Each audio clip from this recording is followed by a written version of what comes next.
পড়াশোনায় অনেকে ভালো হওয়া সত্ত্বেও জীবনে সাকসেসফুল হতে পারে না। আমরা দেখি যে আইকিউ লেভেল অনেক ভালো একটি বাচ্চার, সে কিন্তু বড় হয়ে সাকসেসফুল হতে পারছে না। আবার দেখা যায় অনেক কম আইকিউ লেভেল নিয়ে অনেক বাচ্চা কিন্তু বড় হয়ে অনেক বড় বড় পোস্টে যায়, অনেক সাকসেসফুলি জীবন লিড করে।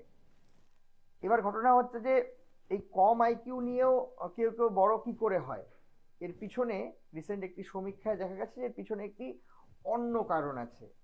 কারণটি হলো যে ওই সব বাচ্চা যারা হাই আইকিউ নিয়েও বড় কিছু লাইফে করতে পারে না, তাদের একটি জিনিস কম থাকে, সেটা হচ্ছে ইকিউ, বা রিসেন্টলি যেটা বলা হচ্ছে যে ইমোশনাল ইন্টেলিজেন্স।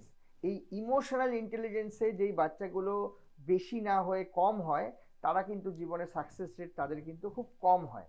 তাই এই নতুন স্টাডিজে দেখা যাচ্ছে যে ইমোশনাল ইন্টেলিজেন্স বাচ্চাদের বাড়াতে আমাদের হবে, এবং ইমোশনাল ইন্টেলিজেন্সটা কি সেটা বুঝতে হবে।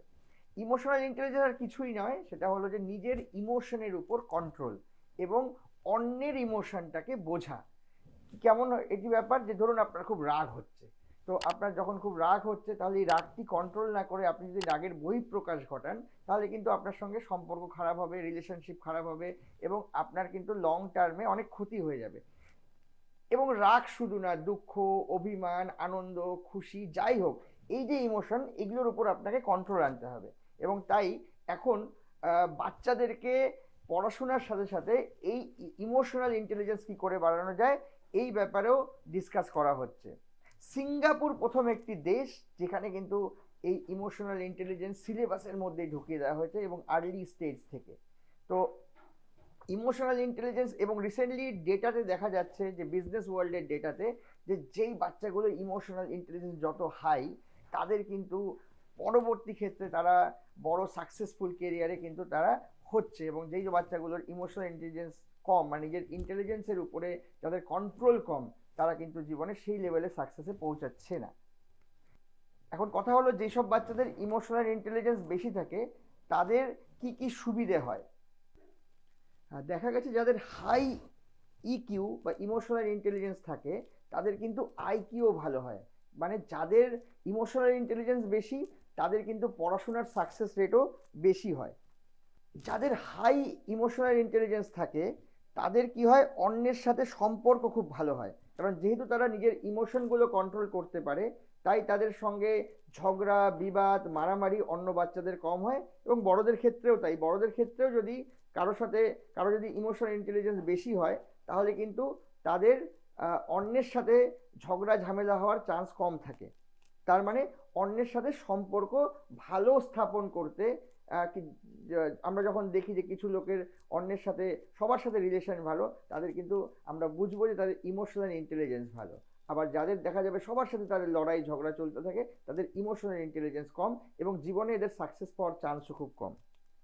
ঠিক সেইভাবে করে ভালো ফ্রেন্ডশিপ বা ভালো relationship, professional relationship, personal relationship, সব কিন্তু ইমোশনাল ইন্টেলিজেন্সে যাদের বেশি থাকে তাদের ভালো হয়। এই সব বাচ্চারা যাদের ইমোশনাল ইন্টেলিজেন্স বেশি থাকে, এবং বড়দের ক্ষেত্রেও যদি বেশি থাকে, তাহলে কিন্তু এরা প্রফেশনালিও সাকসেসফুল হয়। মানে নিজের প্রফেশনে গিয়ে তারা নিজেদের ক্ষেত্রে, নিজেদের জায়গায় অনেক বড় জায়গায় পৌঁছাতে পারে।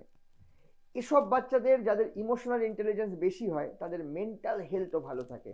মানে তাদের ভবিষ্যতে তাদের ডিপ্রেস হওয়ার বা অ্যাংজাইটি অ্যাটাক করার চান্স কিন্তু কম হয়, এবং এই ইস্যুগুলো তাদের কিন্তু সত্যিই কম হয়, এবং তারা মেন্টাল হেলথে এই লোকগুলো খুব ভালো থাকে।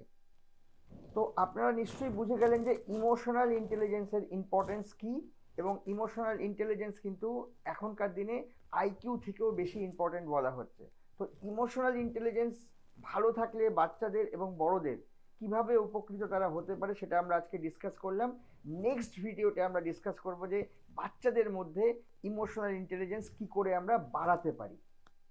যদি আমরা সেই টেকনিকগুলো একবার শিখে যাই, তাহলে কিন্তু আমরা বাচ্চাদের ইমোশনাল ইন্টেলিজেন্স বাড়াতে পারবো, এবং সামনের দিনে সেই বাচ্চাগুলোকে বড় জায়গায় পৌঁছে দিতে পারবো, এবং ভালো মানুষ তৈরি করতে পারবো।